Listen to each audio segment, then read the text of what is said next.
Walang gamot ang kamatayan, may lunas ang karamdaman. Ray Herbal Food Supplement. Dito ka tatagal.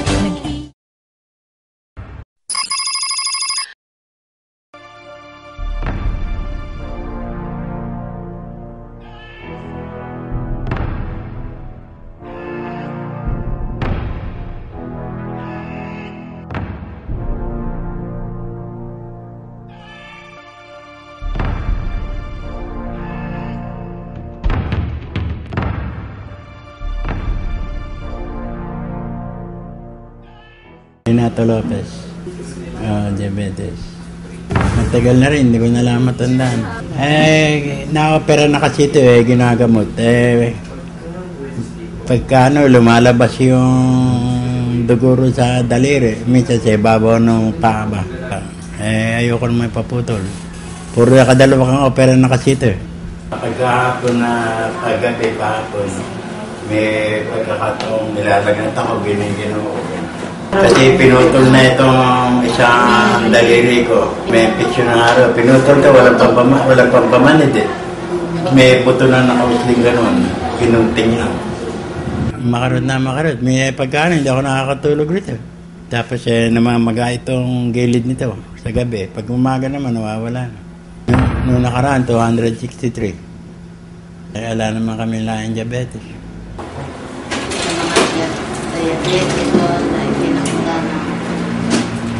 ng doktor na putulin na ang paa o daliri. Ito ay bilang hamon sa herbalist na si Ray Herrera na lumaho kayo po paalam ako na gagamitin at iinom ng REX Herbal sa loob ng siyam na pong araw na itinakda ay magkakaroon ng pagbabago. Hindi na po na ang herbal na ito ay hindi pamalit sa gamot na nire-reseta ng doktor, therapeutic effect, kundi bilang food supplement lamang. Sa paglahok sa hamon na ito, ako ay nangangako na susunod sa mga alituntunin ng hamunan na ipinakda ang Mr. Ray Herrera ng Herbalist.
Nakakagaling naman, kaya nga lang yung minsan may rayuma ako.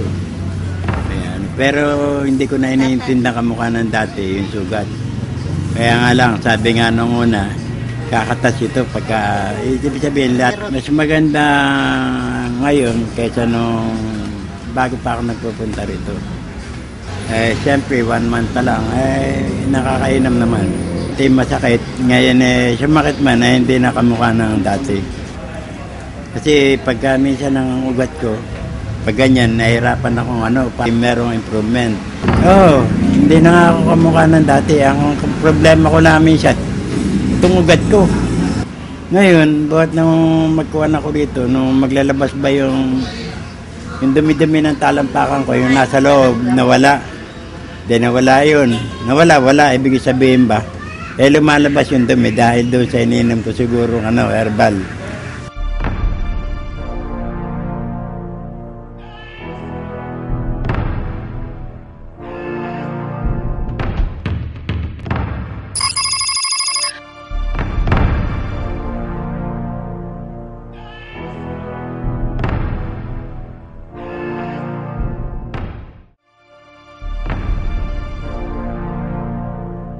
Dati malaki yung awang ng talampakan. Tapos ngayon, kapraso na lang nagsasara. Ba't na magpunta ako rito, hindi na ako makain ng sa gabi. Kalimitan kamote na lang o kaya saging. Inom kong herbal. Malaki ang ikinainom sa akin. Hindi na ako, medyo nakakatulog na ako, no? Hindi ako nabit na nakakatulog.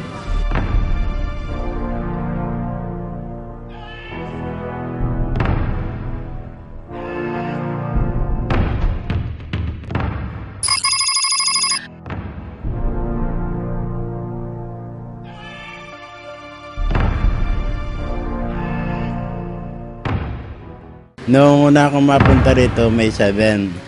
Tapos May 8, may nagumpisa na ako ng herbal. Pag inom ko na yon, nakainom sa aking paa dahil ang paa ko noon malaki sugat. Ngayon, sa paglaki ng sugat ko, kainom ko ng herbal. Ngayon, hindi na ako nagkukuhan. Hindi na ako nakakaya, nagkukommute na ako, gano'n. Kung baga, hindi na tumataas ang aking dugo, yung blood pressure ko. Pirming, ang BP ko, pirming 130 over 80, gano'n. Dati, maabot ng 180, over 80, gano'n, over 100, gano'n. Pero ngayon, hindi na. Tapos, yung aking blood sugar ko, dati naabot ng 300. Ngayon, kuha na lang, 158, 140, ganun.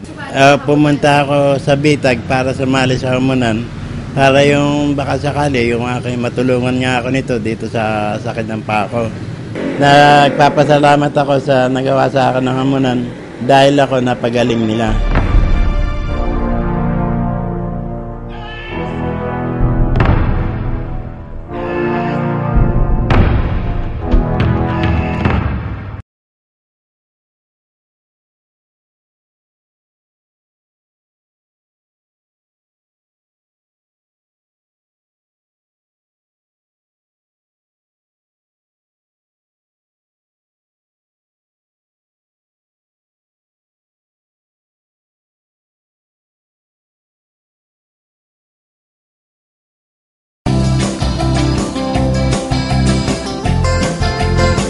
Walang gamot ang kamatayan, may lunas ang karamdaman. Ray Herbal Food Supplement, dito ka tatagal.